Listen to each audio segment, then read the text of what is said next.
Hello there, it's Bat and the Waiting Game.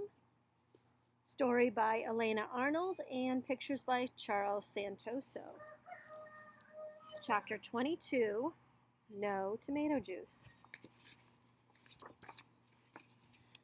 Bat, it was Israel in the parking lot. Is Thor okay? Bat nodded, which made the tears brimming in his eyes spill down his cheeks. Thor is fine, he said. He's right here. He patted the sling.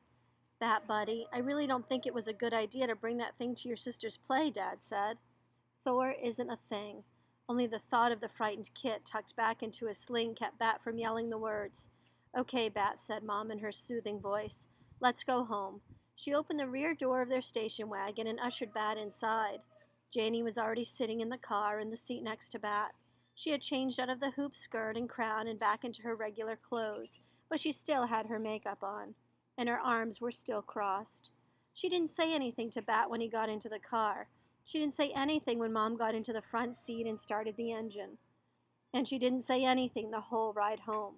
Not one word about how Thor had sprayed in the middle of her solo, clearing out the auditorium. Not one word about how Bat had ruined the whole play. Nothing.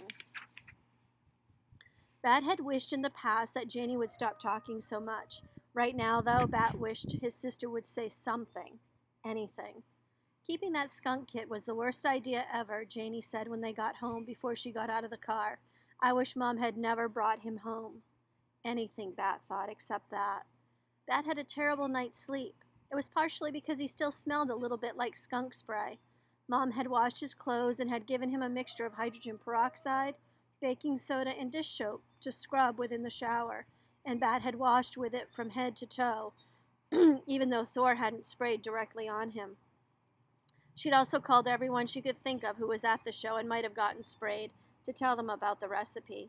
It's the only thing that works, she said, over and over again into the phone. No, tomato juice doesn't really work, she said. And again, Bat heard her say, I am so sorry this happened. So sorry. But it wasn't really the skunky smell that kept Bat from sleeping. At the breakfast table, it was obvious that Bat wasn't the only one who had had a poor night's sleep.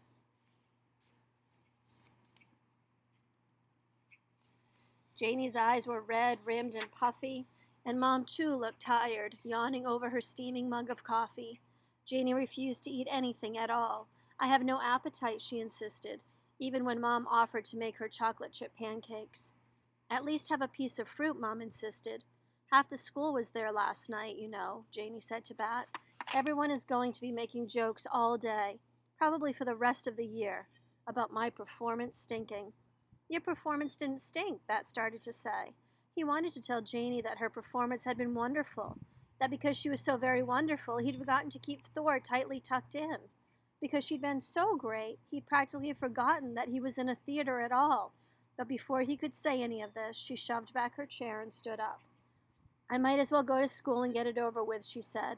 She took an apple from the bowl on the table and grabbed her lunch bag from the counter. See you later, Mom, she said. She didn't say goodbye to Bat. She didn't even look at him. Janie and Bat didn't always get along. Bat knew that sometimes Janie thought he was annoying, and that she didn't always love taking care of him. Sometimes she got mad, and sometimes he got mad, but this felt different. This felt huge.